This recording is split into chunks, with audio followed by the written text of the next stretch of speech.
Kannan sir தான் திருப்பாச்சிக்கு முதல்ல fight மாஸ்டராக fix ஆனது. பேசிலாம் முடிவு பண்ணியாச்சு. கரெக்டாக நாம் ஷூட்டிங் ஆரம்பிக்கும்போது அவர் வேற ஒரு படத்தை பிஸி ஆகிட்டார். அதனால அப்போ கொஞ்சம் ஒரு மாற்றம் வந்துருச்சு. எல்லாருமே விஜயோட ஆளுக்கு தான். இந்த கணக்கு மாஸ்டர் இங்கே ஒத்துக்கதே வேணும். எல்லாரும் விஜயோட ஆளுக்கு தான். நம்ம கணேஷ் பாபு சொன்னார். ஆமாம், ஜி சாருக்கு 2 மிகப்பெரிய வெற்றி படம் கொடுத்தவர் பேரரசு அப்படின்னாரு. நான் அப்படி எப்பவுமே நினைக்கிறதில்ல. விஜய் எனக்கு லைஃப் கொடுத்தார். அதான் ஒரு லைஃப்பில் 2 லைஃப் கொடுத்தார். ஆமாம், அந்த இது நம்மளுக்கு வாழ்நாள் ஃபுல்லாக ஒரு பெருமையான விஷயம். அப்புறம் இந்த படத்தோட நாயகன் தினேஷ், பத்திரிக்கையாளர். சிலர் ஹீரோவாக வருவாங்க, பல துறையிலேருந்து வருவாங்க, ஆசையில் ஆர்வத்தில் வருவாங்க. அது படம் பார்க்கும்போது தெரிஞ்சுக்குவோம், இது ஆசைக்காக நடிச்சிருக்காங்க, ஒரு ஆர்வத்தில் நடிச்சிருக்காங்கன்ட்டு. ஆனால் அப்படி தான் நினச்சேன். சரி, பத்திரிக்கை திறந்து அவர் ஒரு ஆர்வத்தில் பண்ணியிருப்பாரோன்ட்டு. இது முழுக்க ஒரு நடிகருக்கான தகுதி, முழு தகுதி இருக்கு அவருக்கு. ஆசைக்காக ஆர்வத்துக்காக ஒரு கலை வெறி. அந்த கலை வெறி தான் அந்த கொலை வெறியோட உட்காந்துருக்காரு. அந்த கேரக்டரை இன்னும் அதுலேருந்து இன்னும் மாறலாம், பயமாக இருக்குது. பார்க்கும்போது என்ன சொன்னால் கூட சிரிக்க மாட்டேங்கிறாரு. ஆமாம், ஆனால் அவர் ஒரு இடத்துல காதல் மன்னன் ஜெமினி கணேசன், அதுக்கப்புறம் காதல் இளவரசன் கமல்ஹாசன் வந்தார். அதுக்கடுத்து ஒரு இடத்துக்கு ஆளை காணோம். இதில் ஒரு பெட்ரூம் சீன் இருந்துச்சு, அது போதும், மனுஷன் புகுந்து விளையாண்டுட்டார். ஆமாம், நான் நினைக்கிறேன் அந்த ஒரு சீனுக்காக தான் கதையை ஒத்துருப்பார் போல இருக்கு. கையை போகிறாரு, கையில் உழைக்கிறாரு. அப்புறம் சரி கொஞ்சம் அந்த மூடோட்டு ஆகி போச்சு அவருக்கு. மூடோட்டு ஆனோடனே டக்குன்னு செல்லை பார்த்து கூட ஏற்றிக்கிறார். இதெல்லாம் புது இயக்குனர் புதுசாக சிந்திச்சிருக்காரு. அவர் பாக்கியராசர் முருகங்கா சொன்னார்.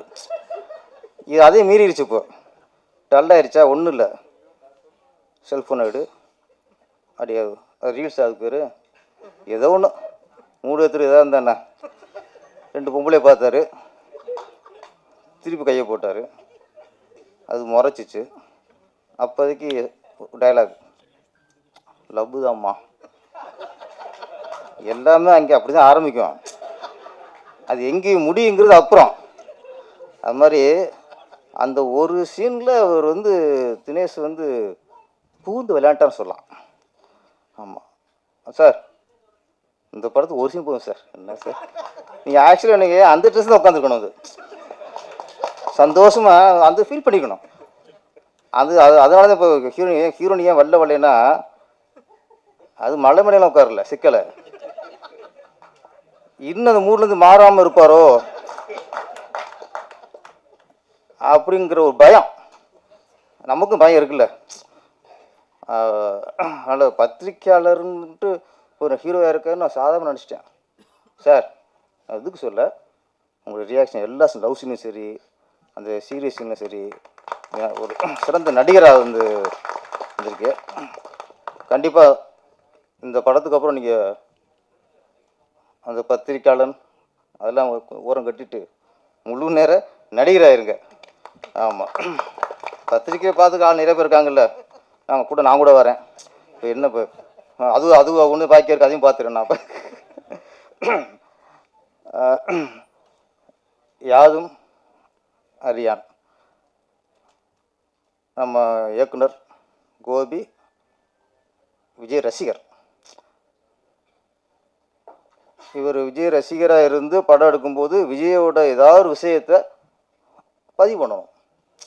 ஒரு ரசிகராக இயக்குனராக பதிவு பண்ணது அந்த பெட்ரூம் சீனை, நிறைய சீன் இருக்குது.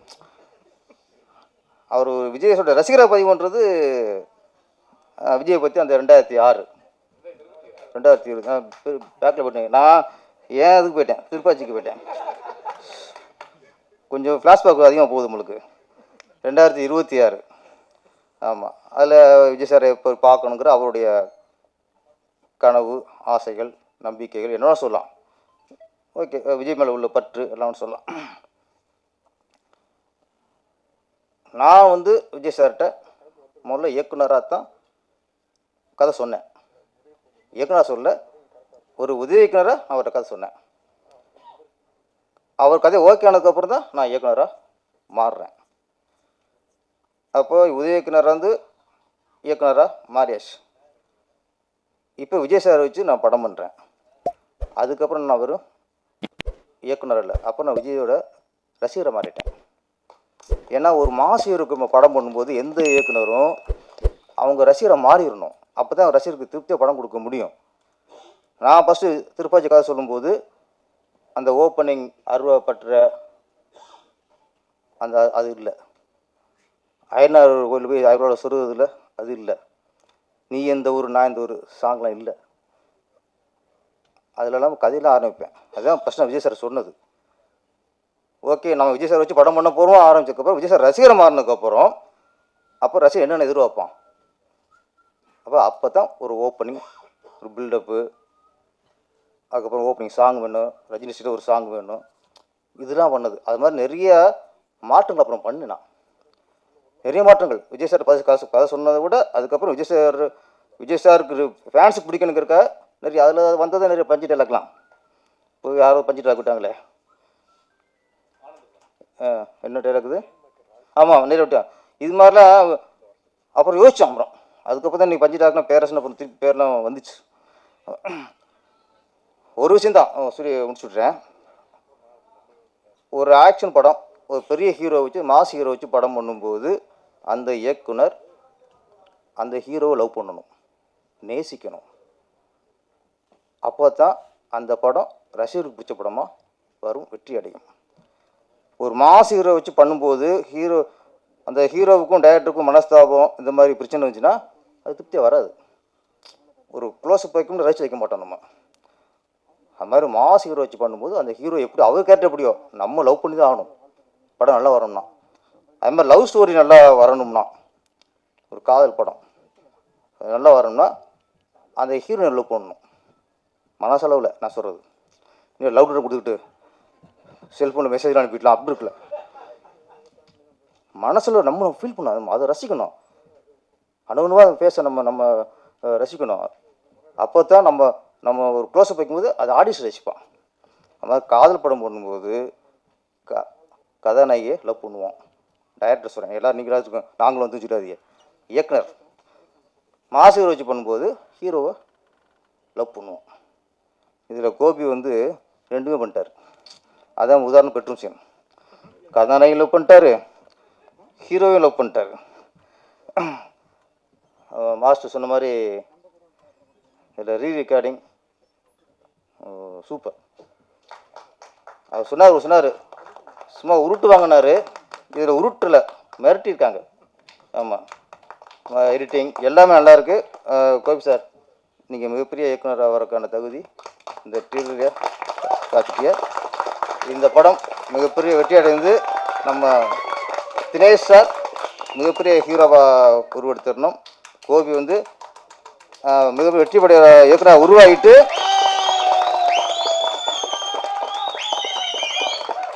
பெரிய வெற்றியை கொடுத்துட்டு விஜய் கட்சியில் இணைஞ்சிடணும். அது அடுத்த லட்சியமாக இருக்கட்டும். அப்புறம் நம்ம சவுந்தர் சார் இருக்கார், அவர் நிறைய செடி வளர்த்துக்கிட்டு இருந்தார். இப்போ தாவக்க கொடி வளர்த்துக்கிட்டு இருக்காரு. என்ன, ஒரு பக்கம் செடி வளர்க்குறாரு, ஒரு பக்கம் விஜய் சாரோட கொடி வளர்த்துக்கிருக்காரு. ஏன்னா நல்ல ஒரு சேர்ந்துட்டீங்க, நல்ல ஒரு பொசிஷன் வாங்க, ஒரு சீட்டை வாங்கி எம்எல்ஏ ஆகி மக்களுக்கு நல்லது பண்ணுங்கள், மண்ணுக்கும் மக்களுக்கும் நல்லது பண்ணுங்கள். நன்றி, வணக்கம்.